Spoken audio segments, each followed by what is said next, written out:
Madame la présidente, madame la ministre, mes chers collègues, chaque révolution s'évapore en laissant seulement derrière elle le dépôt d'une nouvelle bureaucratie, écrivait Kafka.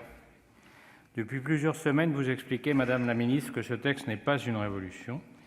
C'est effectivement ce que nous constatons. Je ne sais si vous prendrez ce jugement comme un éloge ou comme une critique. Il y a pour tout dire un peu des deux.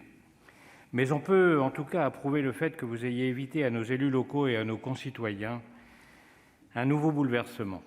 Il n'aurait pas manqué d'apporter avec lui son lot de complexité administrative dont les collectivités territoriales souffrent déjà trop. Je tiens à saluer la qualité de nos débats et remercier nos collègues rapporteurs. Malgré un contexte délicat et dans un temps d'examen réduit, notre Chambre a substantiellement enrichi le texte. Nous avons eu ainsi l'occasion de voter plusieurs dispositions visant à accroître la liberté des collectivités territoriales. Le rétablissement de l'expérimentation de la recentralisation du RSA, proposé notamment par notre groupe, a été adopté par le Sénat. Pour de nombreux départements, et pas seulement celui de la Seine-Saint-Denis, le RSA est une charge majeure qui pèse considérablement sur les budgets. Nous saluons également le renforcement du rôle du département en matière d'aide sociale et du poids des élus locaux au sein des conseils d'administration des ARS qui permettront aux collectivités d'avoir une meilleure maîtrise de ces politiques. Nous soutenons à cet égard les élargissements du pouvoir réglementaire local portés par le texte, même s'ils sont modestes.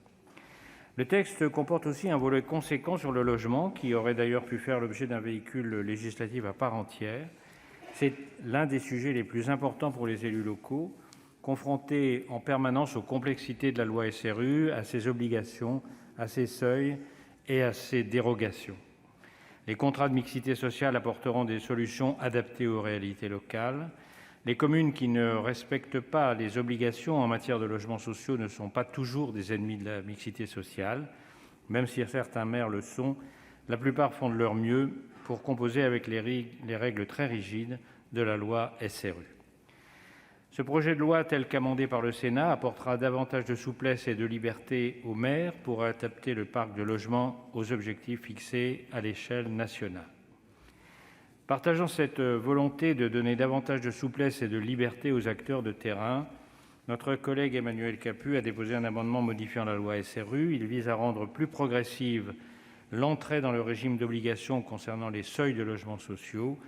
Notre Chambre a compris tout l'intérêt de ce dispositif pour les communes et l'a adopté. Ce texte apporte aussi de la souplesse aux opérations de revitalisation des territoires. Je veux notamment citer l'accélération de la procédure d'acquisition de biens sans maître, qui était attendue par les maires de communes rurales, de petites communes. Au fil de son examen, les prérogatives des organismes fonciers solidaires ont été renforcées par le texte. C'est un point important pour l'aménagement de nos territoires. Enfin, grâce à l'adoption d'un amendement déposé par notre collègue Daniel Chassaing, les communes touristiques membres d'une communauté d'agglomération qu'ils souhaiteraient pourront désormais retrouver l'exercice de la compétence de promotion du tourisme. Pour faciliter la transition écologique dans nos territoires, il était nécessaire de clarifier les compétences des régions et des départements dans ce domaine. Le maire se voit quant à lui confier la possibilité de réglementer l'accès aux espaces naturels protégés qui seraient menacés par une hyper-fréquentation, ainsi que le souhaitait notre ancien collègue Jérôme Bignon. Nous saluons également la réforme de la gouvernance de l'ADEME opérée par le texte. Le poids des territoires y sera renforcé. Ces territoires, le Sénat a tâché de les libérer de leurs entraves. Il est cependant arrivé qu'il s'entrave lui-même.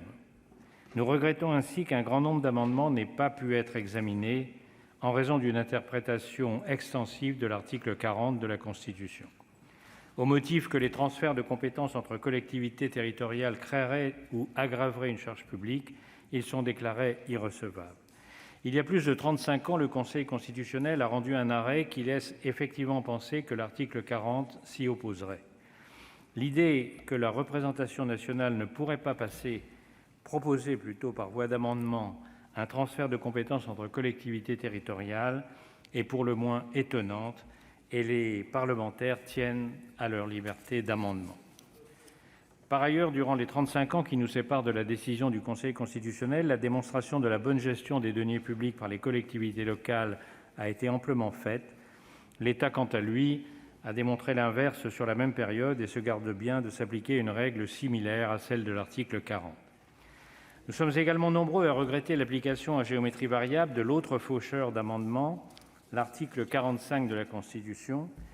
Alors que le texte 3DS entend simplifier l'action publique locale, les amendements de notre collègue Dany Wattebled, qui devaient donner son plein effet au principe selon lequel silence vaut acceptation, ont été déclarés eux aussi irrecevables.